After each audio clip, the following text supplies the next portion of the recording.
नमस्कार सगळ्यांना. तर मी आलेली आहे गावाला आणि माझे आहो बघा मस्तपैकी मटण बनवतात, ते पण चुलीवरचं झणझणीत.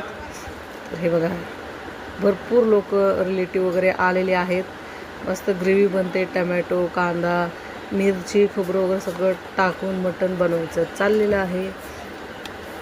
आमचे रिलेटिव्ह सगळे आलेले आहेत, चुलते भाऊ लोक वगैरे, सासू आहे माझी, सगळे आहेत इथे. चुलत सासू वगैरे सगळे इथे बसलेले आहेत. मस्त गप्पा गोष्टी करत मटण शिजतंय. खूप मोठी पार्टी असते आमची गावाला आलो की. मजा पण येते सगळ्यांमध्ये मिळून मिसळून असं एन्जॉय करायचं. तर असं कोण कोण करतं कमेंटमध्ये नक्की सांगा. गावाला गेल्यावर तर गावाला जायचं आणि असं पार्टी वगैरे करायची मजाच वेगळी असते.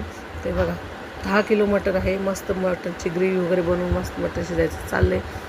आमचे आहो मस्तपैकी मटणाची भाजी करत आहेत चुलीवर. हे सगळे भाऊ भाऊ बोलत बसल्यात, गप्पा मारत बसल्यात. तर अशी आमची गावामध्ये पार्टी होती. तर कोण कोण असं एन्जॉय करते